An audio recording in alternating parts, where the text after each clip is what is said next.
One were worn. Daniel adjusted his cufflinks as the automatic doors of the airport slid open, welcoming him with a rush of cool, recycled air.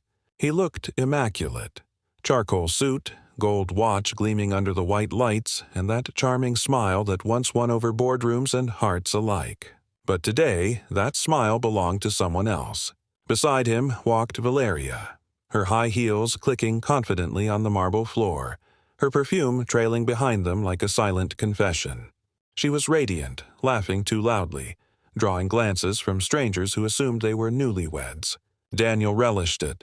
The thrill, the secrecy, the feeling of being wanted again.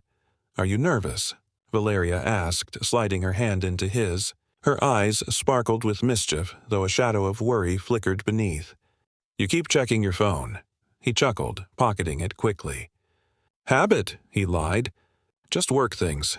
You know how it is." He didn't tell her that Elena had texted 15 minutes ago. "Are you sure you're staying overnight?" Or that he had stared at the message too long before deleting it. He didn't want to think about her right now. The crying babies, the exhaustion, the endless routine that had swallowed their love whole. Valeria was his escape, his second wind, his chance to feel alive again before life's weight crushed him for good.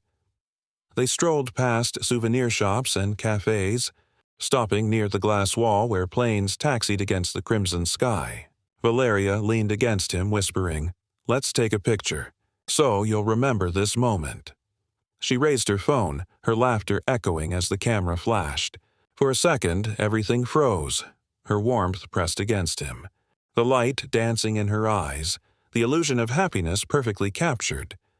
But behind that fleeting image, Daniel's reflection stared back at him in the glass. Tired, older, haunted. He blinked it away, forcing another smile, convincing himself that the guilt clawing at his chest was just temporary. After all, he told himself, he deserved this moment of peace. As they made their way toward the boarding gates, Daniel felt the world narrowing into this one fragile lie. He didn't notice the growing murmur behind him, the slow parting of the crowd, or the faint rhythmic squeak of stroller wheels approaching from the opposite direction. He was too busy holding Valeria's hand and pretending that no one would ever find out. Daniel froze mid-step, the hum of the airport fading into a blur of muffled noise. His fingers loosened around Valeria's hand as his eyes locked onto the sight that didn't make sense. Not at first. 4 strollers, perfectly aligned, rolling toward him through the terminal. Each one held a small child, identical curls, identical eyes, the same deep brown eyes that mirrored his own. Behind them, Elena pushed calmly, her hair pulled back neatly, her movements composed but deliberate, every inch of her radiating quiet strength. Valeria's laughter died instantly. "Daniel?" she whispered, following his gaze. Who is that woman?" He couldn't breathe, couldn't move. The blood in his veins turned to ice as Elena stopped a few feet away, the children gazing up curiously at the man who hadn't been home for 3 days. The oldest of the 4, barely 4 years old, lifted a small hand and pointed. "Daddy," she said softly, her voice clear enough to slice through the silence. A collective gasp rose from the onlookers.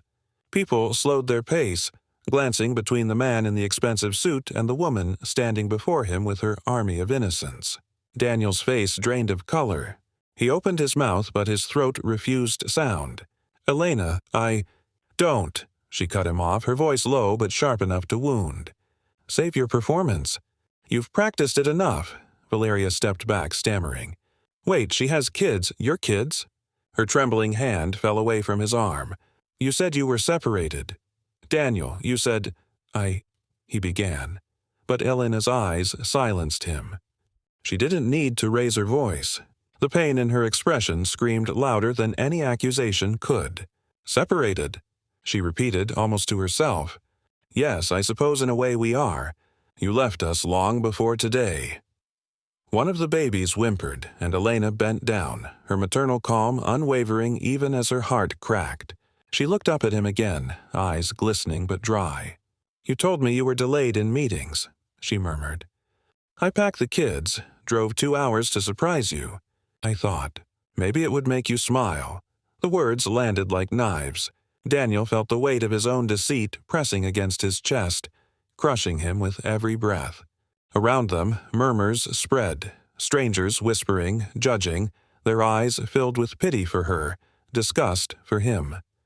Elena straightened, her face pale but composed. "Now I see," she said softly. "You already found something to smile about." Her gaze flicked to Valeria, whose cheeks burned crimson. Then, turning back to Daniel, she whispered, "I hope she was worth every sleepless night I spent alone." The terminal seemed to hold its breath. Daniel reached out, desperate, but Elena stepped back, the strollers forming a silent barrier between them. He tried to speak her name again, but his voice broke. And for the first time, Daniel realized that this wasn't a confrontation. This was a farewell. Elena didn't shout, didn't cry. She simply looked at him one last time, her expression a mix of strength and sorrow, as if she'd already made peace with what she was about to do. The children shifted restlessly in their strollers, oblivious to the heaviness around them. One began to hum softly. Another reached for a toy, their small, innocent movements cutting deeper into Daniel than any words could. The crowd had grown, passengers pretending not to stare, yet their eyes told 1,000 silent judgments. Daniel felt trapped under the weight of their gaze, stripped of all the confidence he had worn like armor.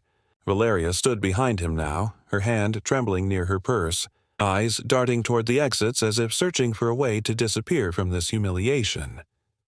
"Elena, please," Daniel finally managed to whisper, stepping closer, voice breaking. "It's not what you think.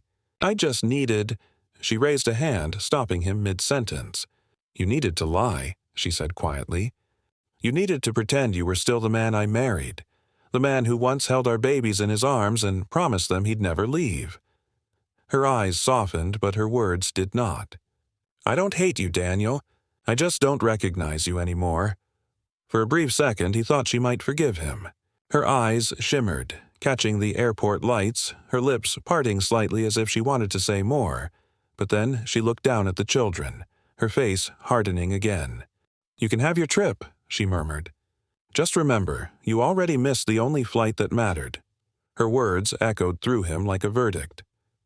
He reached out once more, fingers brushing the air between them, but she turned away before he could touch her. The 4 strollers began to move, the small wheels squeaking faintly against the polished floor. Daniel watched as his wife, no, the woman who had been his home, walked steadily toward the exit, her children forming a tiny procession of love he no longer belonged to. The sliding doors opened with a hiss, and a gust of wind swept in, carrying their figures into the fading light beyond the glass. Daniel stood motionless, his throat tight, his heart pounding painfully. Behind him, the boarding announcement for his flight echoed through the terminal, calling his name like a cruel reminder. Valeria muttered something about needing space and walked away, leaving him surrounded by whispers and silence. He sank onto a bench, his reflection flickering in the polished floor. One man. 4 empty strollers' echoes fading into the distance, and the unbearable truth that no destination on earth could bring him back to where he'd already lost everything.